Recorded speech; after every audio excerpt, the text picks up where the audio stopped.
West Bengal state ইউনিভার্সিটির অধীনে NEP সিস্টেমে যারা বিএ সেকেন্ড সেমিস্টার এডুকেশন পরীক্ষা দেবে তাদের জন্য সিলেবাস এবং নম্বর বিভাজনটা একটু দেখে নাও।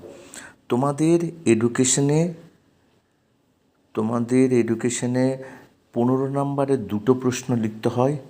15 × 2 = 30 আর 5 নম্বরে 4টে প্রশ্ন লিখতে হয়। এই হচ্ছে তোমাদের নম্বর বিভাজন। এবারে তোমাদের যেটা পড়তে হবে সেটা হচ্ছে শিক্ষার মনস্তাত্ত্বিক ভিত্তি, অর্থাৎ সাইকোলজিক্যাল ফাউন্ডেশন অফ এডুকেশন।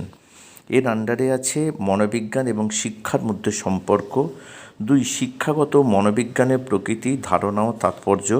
3 মানব বিকাশের ধারণা, নীতি, প্রকার ও পর্যায়। 4 শারীরিক, জ্ঞানীয়, নৈতিক বিকাশের ধারণা এবং তাৎপর্য। 5 মনোযোগের ধারণা, প্রকৃতি এবং নির্ধারকগুলি। 6 হচ্ছে মুখস্থ বা স্মৃতির ধারণা, প্রক্রিয়া। 7 বিস্মৃতি বা ভুলে যাওয়ার কারণ।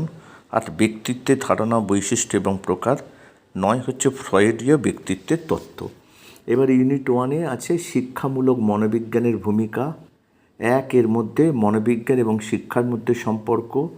2 শিক্ষাগত মনোবিজ্ঞানের ধারণা, প্রকৃতি, শিক্ষাগত মনোবিজ্ঞানের তাৎপর্য।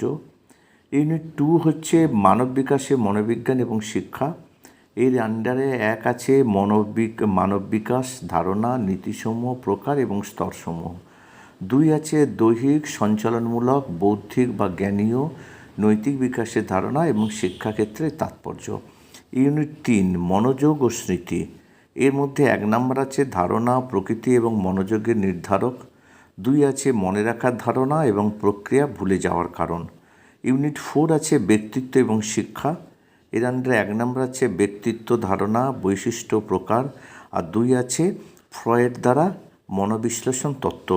তোমরা যদি এই সিলেবাস ধরে ধরে পড়াশোনা শুরু করো আমার মনে হয় খুবই ভালো হয়। এবং পরপর দিয়ে দিয়েছে মনোবিজ্ঞান, শিক্ষার মধ্যে সম্পর্ক ইত্যাদি। এগুলো একটু ভালো করে করো, তাহলে দেখবে তোমরা এখন থেকে পরীক্ষার জন্য তৈরি হয়ে যাবে। যদি ভিডিওটি ভালো লাগে অবশ্যই বন্ধুদের মধ্যে শেয়ার করে তাদেরও জানতে সাহায্য করবে। অপেক্ষা করো, আমি আবার নতুন ভিডিও নিয়ে তোমাদের সামনে হাজির হব।